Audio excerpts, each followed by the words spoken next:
મારું નામ રાખવાણી તન્વી મનીષભાઈ. મારી સ્કૂલનું નામ શ્રી પટલી શાળા નંબર 3. આજે હું તમને સરસ મજાની વાર્તા કહીશ. મારી વાર્તાનું નામ ચક્કો અને ચક્કી. ચક્કો લાવ્યો મગનો દાણો, ચક્કી લાવી ચોખાનો દાણો. બે ખીચડી બનાવી, ચક્કી ગઈ પાણી ભરવા. ચક્કાને કહેતી ગઈ, ખીચડીનું ધ્યાન રાખજે, દાજી ન જાય. તે પણ વહી ગયો. તેવામાં થોડીક વારમાં ચક્કાને ભૂખ બહુ લાગી અને તેને વિચાર્યું, ચક્કી બનાવે તો જલ્દી જમી લઈએ, પણ રાહ જોવાય નહીં. તે પણ બધી ખીચડી ખાઈ ગયો. તે પણ ચક્કી બેન હાટું કાંઈ નહોતું. તે આંખે પાટો બાંધીને સૂઈ ગયો. તેવામાં થોડીક વાર ઠુમક ઠુમક ઠુમક ઠુમક કરતા ચક્કી બેન આવ્યા અને કીધું, ચક્કરાણા બાણો ઉઘાડો. તેને એટલું કીધું અને ચક્કાએ કીધું, મને આંખો દુખે છે, હું આંખે પાટો બાંધીને સૂતો છું, તમે જાતે ખોલી લો.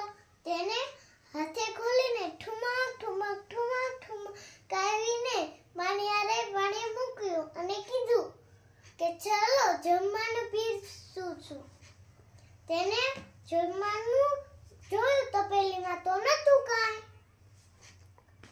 તે ગુસ્સામાં થઈને કીધું, ચક્કા આપણી ખીચડી કોણ ખાઈ ગયું? તેને કીધું કે રાજાનો કાળો કૂતરો આવ્યો હતો, ઈ ખાઈ ગયો છે.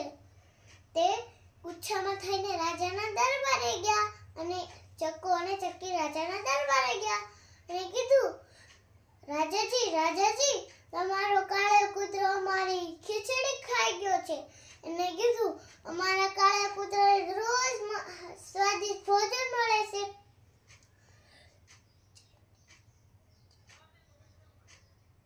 સૈનિકો, કાળા કૂતરાને બોલાવો. તેને બોલાવીને કીધું કે તે આ ચક્કી બેનની ખીચડી ખાધી છે. તેને કહ્યું, મેં નથી ખાધી, આ ચક્કાએ ખાધી છે. ના મેં નથી ખાધી, આ જૂઠું બોલે છે, તેને ખાધી છે. તેને એટલું કીધું પછી કીધું કે ચીપાઈ ગયો, બેના પેટ ચીરો.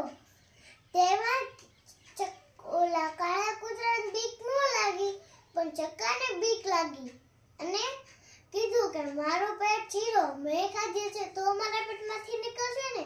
પણ ચક્કો ડરીને આવીને કે, ભાઈ સાહેબ મને માફ કરી દો, મેં હજી ખીચડી ખાધી છે ચક્કી બેનની. ખોટું બોલીને મારા કાળિયાનું નામ દેશ, તે ખાધી છે.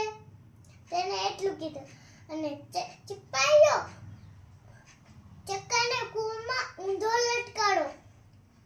તેને ઊંધો લટકાડી બહાર બેઠી ચક્કી રોતી હતી અને તેવામાં પાછળથી ગાયનો ગોવાળ નીકળ્યો અને કીધું, ગાયનો ગોવાળ મને મારા ચક્કાને બહાર કાઢશો તો તમને ખીર પૂરી જમાડી. તેને એટલું કીધું અને તેને કીધું કે ગાયનો ગોવાળે કીધું, હું ન કાઢું, રાજાએ ચર્ચા કર્યા છે તો ચાચી જ કર્યા છે ને, હું તારા ચક્કર નહીં કાઢું.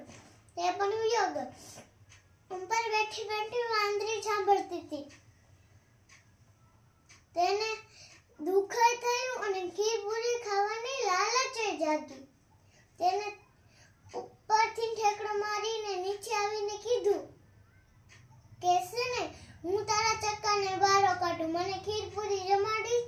તેને આંખો લૂછતા કીધું, હા હું તને જમાડીશ.